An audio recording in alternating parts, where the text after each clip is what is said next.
Hello, guys. I'm Shane Davis, 20-year comic book veteran here in the beautiful, lovely. Sometimes she will make me a sandwich. Wife of mine, light of my life, Yanzi. Hello. And today's day, we're going to talk about Marvel SJW writers as they thrive and practice racism. So here we go.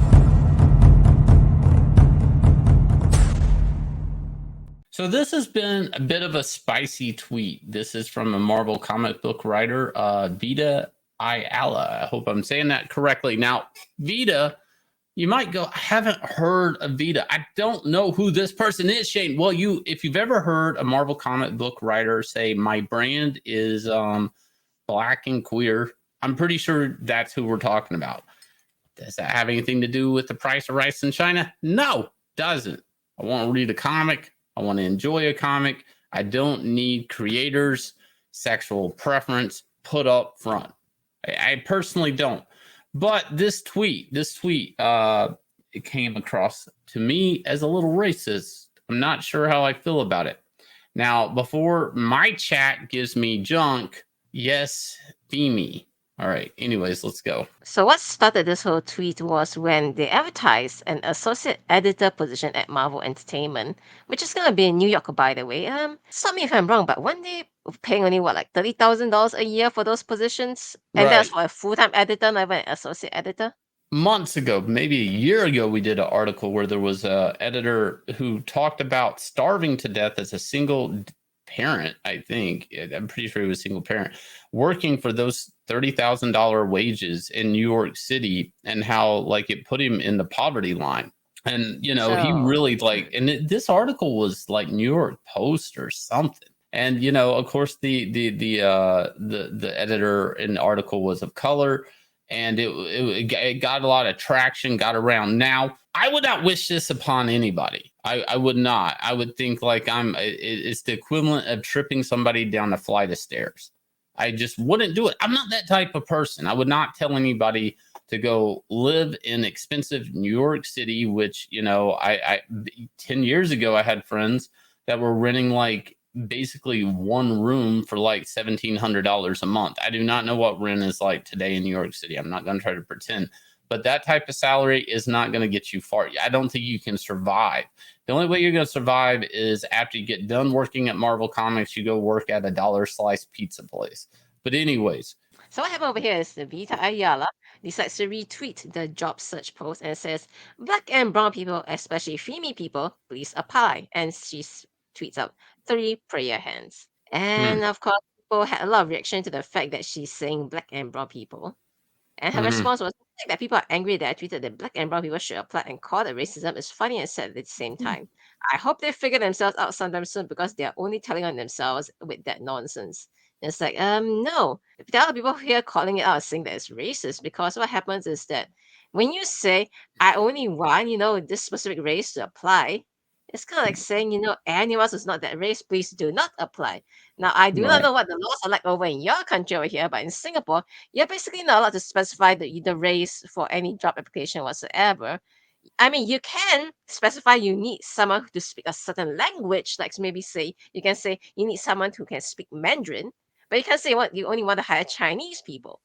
So the fact that she goes on and say, "Oh, I want this specific skin color," doesn't matter what their qualifications are. I just want this skin color. Wow. All right, sure. Right. This is the catch 22 on this. Is I'm a cis white male, so I can actually weigh in on this, because like when she says that's funny and sad at the same time that I'm calling this racism, it's bait. It was always bait. It was bait to get a cis white male to go, hey, you're practicing racism. I can't practice racism. How are you able to practice racism? And then she goes, ha ha, that's funny and sad, because this is kind of like a type of social counterbalance that's supposed to be a course correction in our society. Whatever. I'm not even going to humor this argument. Now, do you, Yanzi, being like, I consider a woman of color.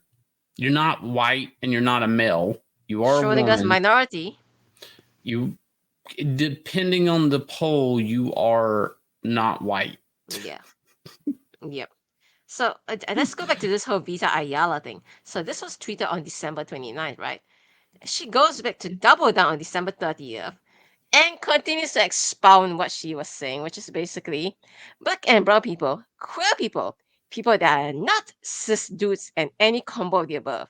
If you're Mm. even a little curious about being an associate editor for Marvel, click through, apply. You are needed. So she went from saying just black and brown people, she went on to say you gotta be queer and not be cis. And you obviously don't want to be a dude. And you have to be any combination of the above.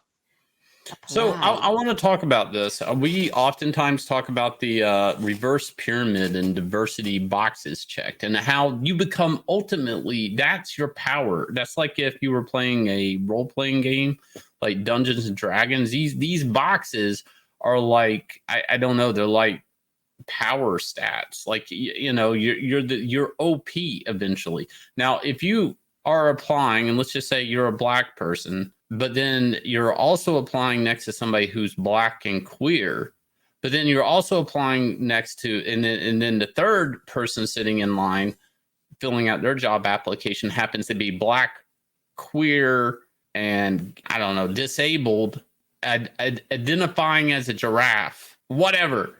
You are going to get the job once you go down this road.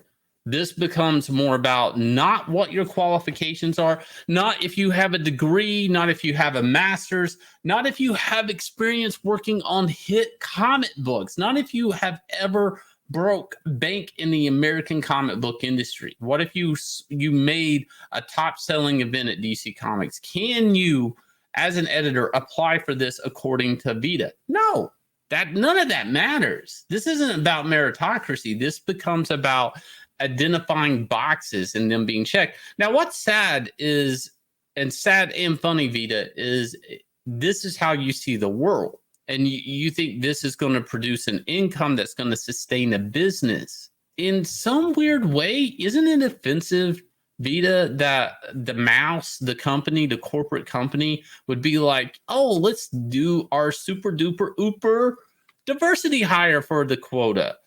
Are they qualified? Are they allowed to make, are we going to give them the, I mean, if you're just hiring somebody based off that, and you're a corporation, you're just trying to fill a quota, you're being used. You're just being used as like a prop in a way. Like you're not, like I would be offended if a company's hiring me for what I can't do. Well, they're But definitely not hiring based on your qualifications here. At least that's what Vita wants. She just wants you to fill out the checkboxes of your skin color and your sexual orientation. And of course, you cannot be a cis dude. in some place, I'm pretty sure this is illegal in a way. So we have this tweet over here. Someone tweeting at the Justice Department saying, might be worth investigating the discriminating hiring practices at Marvel. And Vita goes, I don't hire at Marvel.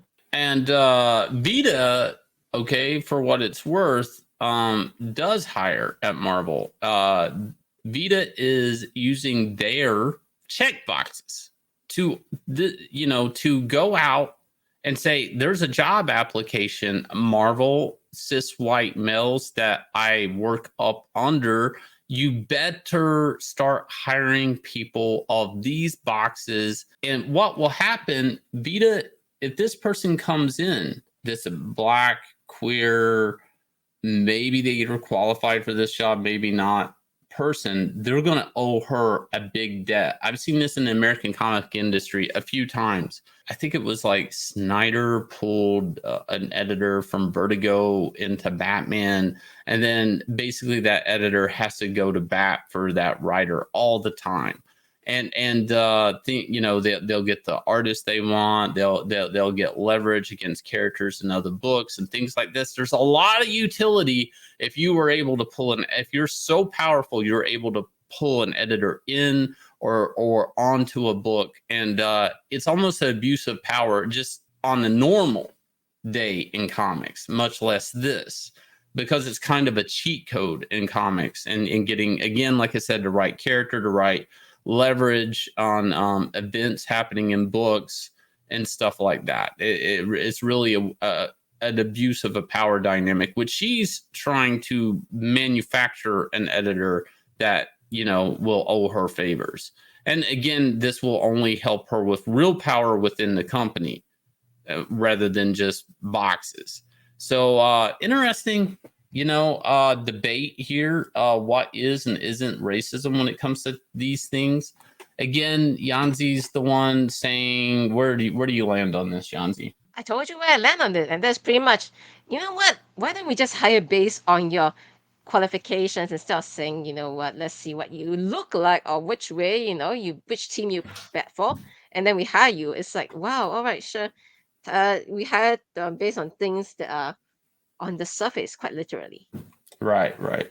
And talking about the surface, Inglorious Rex has hit $241,156. It is moving on up. Could this be a $242,000 campaign? I have no idea. Look, we launched this thing in October, I think the 1st of October. We made almost $250,000 in 3 months, guys. This is absolutely insane. If you have not backed Inglorious Rex, please do go consider giant kaiju monster fighting. Everything you want in a comic book right here. And I will leave you guys with the trailer. Please look down below, hit like, subscribe, ring the bell for notifications. And I hope you guys are going to have a great new year. See you later. Bye.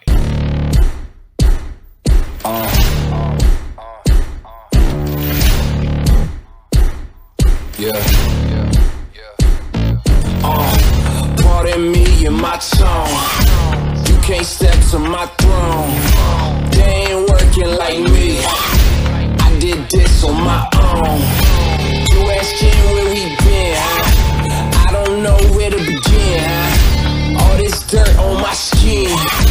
I just came here to win. I'm more than a man, I'm a monster. Somebody call a pastor, doctor. I got a 6 cents for a pasta. So now I'm coming for the whole roster. It's not a game, why you playing with me? You can double back, lose track, try and hang with me. It must be in my veins, something you can't tame, cause I break the chains. Can't control me.